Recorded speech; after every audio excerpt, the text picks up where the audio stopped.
Kind of hard to explain just how good this burger is. Oh! Series of like best practices and just doing little things really well that add up to make a burger you will never forget, which is what I'm going to explain in this video. So pay attention and let's go. Okay, let's start with that special sauce. I've made a lot of special sauce over the years. This one has been the best. Mayonnaise, ketchup. I need to get more ketchup.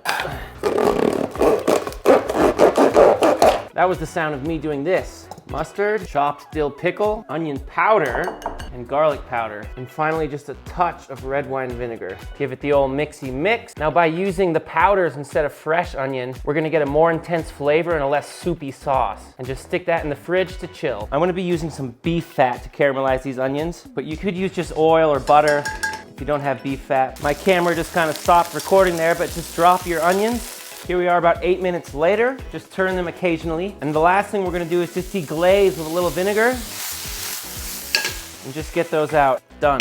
Okay, let's talk about the beef. This is the beef. So unless you're gonna grind it yourself, I would always recommend buying 80-20 ground beef, meaning it has 20% fat. Leaner ground beef is gonna dry out way easier. And with the high fat stuff, you can cook it all the way through and it's still gonna be tender. It's pretty important, okay? Now the size is up to you, but I really enjoy a 6-ounce burger. This gives me the meat to bun ratio that I love. Start by forming a perfect circle. Great band as well. Here's a great trick. Just take a little piece of parchment paper, drop your burger ball, another piece of parchment, and just take a little side plate like this, right on the middle, and press. Remove, have a look, press again, and keep pressing until that meat is 1 inch around the circumference of the bun. Now this next step is very important, and that's dimpling the middle, and really do it heavy, because any protein is gonna shrink when you cook it in the pan, and by doing this, we're gonna end up with a nice flat burger instead of a meatball, and that looks pretty good. Now just a little more rosemary salt. You could also use regular salt. And this guy, you know who he is, the one and only Sergeant Gilbert. Let's go, nice and finely ground, and we'll do the other side after it goes in the pan. And just a little press to keep that seasoning there. Get out of here, son. No sun for YouTubers. 2 pans going on. This one you're gonna blast, high heat, that's for the burger. This one just a touch over low heat, that is for the brioche bun. Which brings me to my next most important thing when making a burger, which is using a brioche bun and toasting it low and slow. So just butter that up real nice, and we're gonna toast this low and slow for about 5 minutes, and that's gonna give us that extra crunch. Doing this is so important, my friends. You gotta perfectly toast the bun. I'm using this D5 all-clad. It is ripping hot. The more afraid you are of how hot your pan is here, the better your burger is gonna taste. Higher heat equals better sear, better color, better flavor, my friends. Just a tiny bit of oil to start the process, and drop your meat season side down and season that other side. Salt and pepper. Just about 2 minutes and flip. Nice, beautiful sear. Another minute and add your cheese. I'm just doing a medium cheddar. And here are some other cheeses that will be great for melting on a burger, my friends.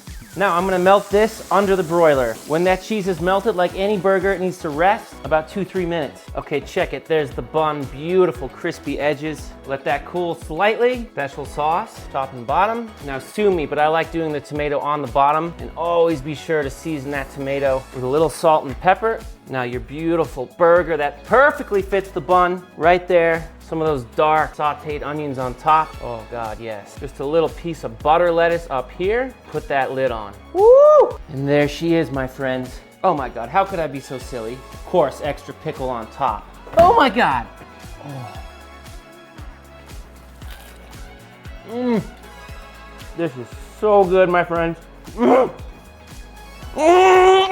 So I'm gonna be back to posting regular long form content here on YouTube, so make sure to hit that notification button and subscribe. And this is where the graphics would come up if I knew how to do that with that little bell. And there's like a little check. It's my cuckoo clock. It's a cuckoo clock. I'll show it to you sometime. Also, please like this video if you have not done so already. It tells the YouTube algorithm that my stuff is pretty good, and it helps me out, so thanks for that. Until next time, my friends, you know I love you, and I'm out.